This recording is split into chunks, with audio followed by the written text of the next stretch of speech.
Break के बाद एक बार फिर से स्वागत है आप सबका हमारे खास कार्यक्रम व्यक्तित्व में।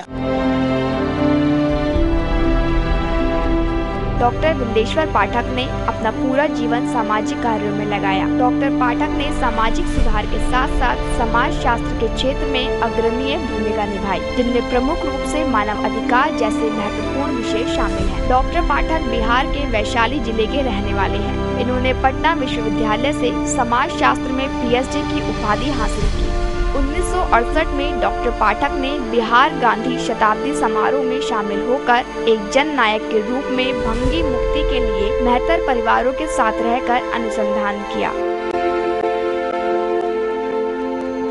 1970 में सुलभ इंटरनेशनल सामाजिक संस्थान की स्थापना की। मानवीय सिद्धांतों को तकनीक के साथ जोड़कर सामाजिक उत्थान के क्षेत्र में कदम आगे बढ़ाया। सुलभ समाज के कमजोर वर्ग, मैला ढोने वाले गरीब परिवार के लिए काम कर रही है। स्वस्थ और स्वच्छ भारत निर्माण के लिए खुले में शौच करने वाले लोगों को शिक्षित किया। सुलभ इंटरनेशनल संस्थान ने भारत के हर छोटे बड़े शहरों में सामाजिक क्षेत्र में महत्वपूर्ण कार्य करना आरम्भ किया। यह संस्थान भारत ही नहीं, नेपाल, भूटान, बांग्लादेश, अफगानिस्तान में भी सामाजिक उत्थान के क्षेत्र में महत्वपूर्ण भूमिका निभाई।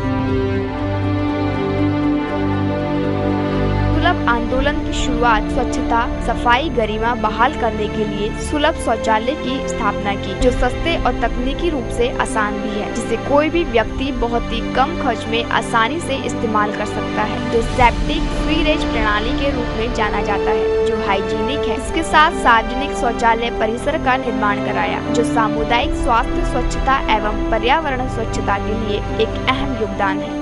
आप जो है खुद बिहार से आते हैं और बिहार के कई भी ऐसे पिछड़े हुए इलाके हैं। खुद आपने कहा कि मैंने बेतिया गया था, छपरा, सीवान, गोपालगंज, या फिर उत्तर प्रदेश की बात करें या झारखंड जैसे पिछड़े हुए राज्यों की बात करें तो आज भी जो है वहाँ पर लोग खुले में शौच करते हैं। सरकार भी वहाँ से जो बुनियादी सुविधाएँ वो नहीं दे पाती है। तो ऐसे में क्या कुछ जो है वो कदम उठाए जाना चाहिए ताकि उन लोगों को भी जोड़ा जा सके जो समाज में आज भी पिछड़े हुए हैं, खासकर इस क्षेत्र में?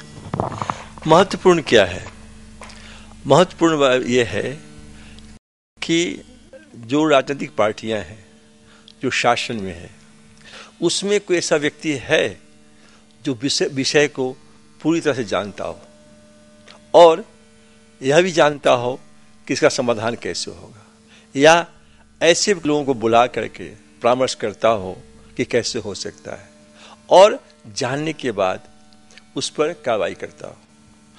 तो जो आप प्रश्न आपने किया है उसके पीछे यही बात है कि जब तक पॉलिटिकल बिल नहीं आएगा तब तक ये काम पूरा नहीं हो सकता है और इसके लिए राष्ट्रीय नीति बननी चाहिए।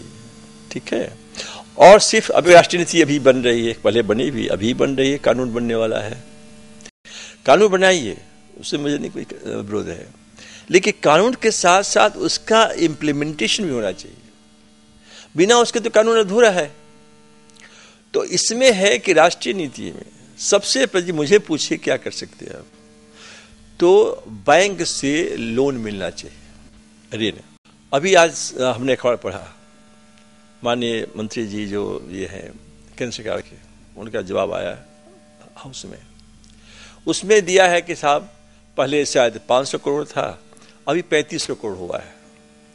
अब मेरे ख्याल से 3500 करोड़ था वो, लेकिन उसमें 3500 करोड़ लिखा हुआ है, जनसत्ता में पढ़ा हमने। अब बताइए, बोले 3500 करोड़ हो यदि रुपया तो भारत के कितने शौचालय बन पाएंगे?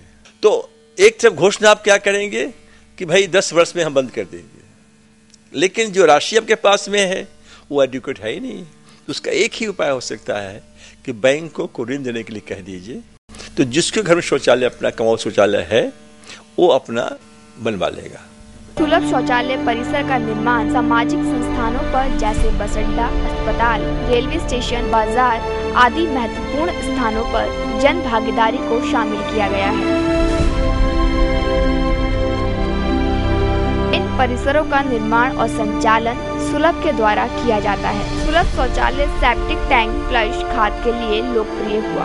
मानव अपशिष्ट, बायोगैस, पाचक तकनीक द्वारा ऊर्जा निर्माण करने जैसे महत्वपूर्ण कार्य करने के लिए आज के दौर में ग्रामीण भारत के लिए वरदान साबित हो रहा है, जहां आज भी मूलभूत आवश्यकताओं की कमी है। ऐसे में संस्थान खाना पकाने वाले संयंत्रों के संचालन के साथ ही स्ट्रीट लाइट जलाने में भी इस्तेमाल किया जाता है। इन सब के अलावा गंदे पानी को स्वच्छ बनाने के लिए डकवेट तकनीक के माध्यम से जल स्रोतों के क्षेत्र में भी अहम भूमिका निभाई जा रही है। मानव मूत्र द्वारा बायोफिल्टराइज एवं कचरे से खाद्य बनाने का कार्य बायोडिग्रेडेबल तकनीक से किया जाता है। इसके साथ पानी जलकुंभी जैव खाद किसी कार्य के लिए उपयोग किया जाता है। आज देश भर में गंगा को बचाने के लिए हर स्तर पर प्रयास हो रहा है। इसके अलावा जल आपूर्ति, मछली पालन जैसी परियोजनाओं का विकास किया गया।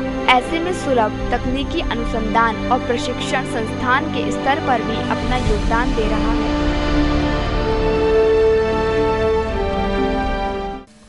डॉक्टर साहब, आपको नहीं लगता है, खुद आपने जो है पटना विश्वविद्यालय से सैनिटेशन विषय में ही आपने पीएचडी किया हुआ है, तो सरकार को खुद इसके ऊपर कोई ना कोई सिलेबस लागू करना चाहिए, इनको सिलेबस में इसको लाना चाहिए, स्कूल कॉलेज में इसका प्रचार प्रसार होना चाहिए, ताकि लोगों में एक जागरूकता की भावना जो है वो पैदा किया जा सके। कहीं ना कहीं इसकी भी कमी आपको नजर नहीं आती है? ऐसा है ना कि जिनको सरकार चलाना है, जो नीति निर्धारित करते हैं, तो आप सही कह रहे हैं, तो ये कौन करेगा? यहाँ ह्यूमन रिसोर्स मिनिस्ट्री, वहाँ पर शिक्षा विभाग, ये यदि चाहे तो वास्तव में ये जो आपसे हम सहमत हैं कि बच्चों के बीच में, उसके आगे क्लास में, कॉलेज में, इंजीनियरिंग में, मेडिकल में इसकी पूरी पढ़ाई होनी होगी। इंजीनियर्स मेरे पास आते हैं काम के लिए, पूछते हैं कि ये जानते हैं आप? तो नहीं, उनको तो पढ़ाई नहीं हुई है। मुझे बड़ा इतना इम्पोर्टेंट विषय है, आपको पढ़ाई नहीं होती है? बोला नहीं, हम लोग कहाँ पढ़ाई होती है। तो ये सही है कि यदि करिकुलम में जो डिफरेंट क्लासेस हैं, डिफरेंट वर्ग के लोग हैं, बच्चे हैं, उनके बीच में सैनिटेशन, हेल्थ, वाटर की पढ़ाई पूरी होनी चाहिए। खाली ऐसा नहीं कि एक लाइन कह दिया, 2 लाइन कह दिया, पूरी पढ़ाई होनी चाहिए। तो हम सहमत आपसे हैं कि इसको पाठ्यक्रम में निश्चित ले जाना चाहिए, तभी जाके, क्योंकि हर स्कूल में टीचर्स है, हर गांव में स्कूल बच्चे हैं, तो टीचर्स एंड टॉट ये हर जगह मिलेगा आपको। और सबसे माध्यम ही हो सकता है इस बात का प्रचार प्रसार करने के लिए और शिक्षा की बात करने के लिए। तो यहाँ रुकेंगे छोटे से ब्रेक के लिए। ब्रेक के बाद भी हमारा खास कार्यक्रम आगे भी जारी रहेगा। आप बने रहिए सुदर्शन न्यूज के साथ।